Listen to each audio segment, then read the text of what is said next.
অবরুদ্ধ গাজায় ১৭ মাস ধরে ইতিহাসের বর্বরতম হত্যাযজ্ঞ চালিয়ে যাচ্ছে ইসরায়েল। যেন আসমান জমিনে কেউ নেই গাজাবাসীকে বাঁচাতে। মধ্যপ্রাচ্যের দুই একটি দেশ ছাড়া মুসলিম বিশ্বের বাদবাকি সব দেশ নেহাতি দর্শকের ভূমিকায় দাঁড়িয়ে দেখে যাচ্ছে নৃশংসতম এই গণহত্যা।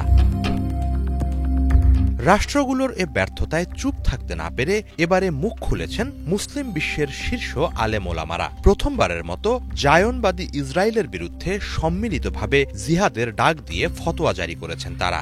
গাজায় হত্যাযজ্ঞ থামাতে বিশ্বের সকল মুসলিমকে এতে শামিল হবার আহ্বান জানানো হয়েছে। মুসলিম বিশ্বের ধর্মীয় এই নেতারা বলছেন, যথেষ্ট হয়েছে, এবারে অবশ্যই বন্ধ করতে হবে গাজায় হত্যাযজ্ঞ। ফতোয়া অনুসারে গাজাবাসীকে রক্ষায় আরব ও ইসলামী বিশ্বের দেশগুলোর ব্যর্থতা ইসলামী আইন অনুসারে গুরুতর অপরাধের শামিল। ইরানের রাষ্ট্রীয় সংবাদ মাধ্যম ইরনা নিউজ জানিয়েছে, মুসলিম আলেমদের আন্তর্জাতিক সংস্থা international union of Muslim scholars IUMS এর পক্ষ থেকে এই ধর্মীয় নির্দেশ জারি করা হয়েছে।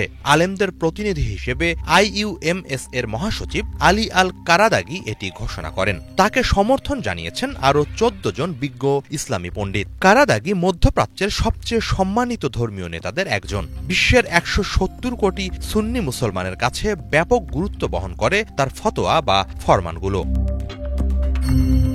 ১৫ দফা সংবলিত ওই ফরমানে অবিলম্বে গাজায় যুদ্ধবন্ধে প্রত্যেক মুসলিম দেশকে হস্তক্ষেপের আহ্বান জানানো হয়েছে। একই সাথে ইসরায়েলের সাথে এসব দেশের যে কোনো ধরনের শান্তি বা সমঝোতা চুক্তি পুনর্বিবেচনার নির্দেশ দেয়া হয়।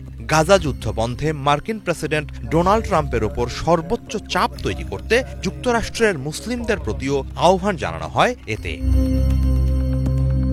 ফরমানে বলা হয়, গাজায় পরিকল্পিত গণহত্যা ও ধ্বংসযজ্ঞ বন্ধে সব মুসলিম দেশের জরুরি ভিত্তিতে সামরিক, অর্থনৈতিক ও রাজনৈতিক হস্তক্ষেপ করা প্রয়োজন। ইসলামী আইন অনুসারে ইসরায়েলের কাছে অস্ত্র বিক্রি নিষিদ্ধ।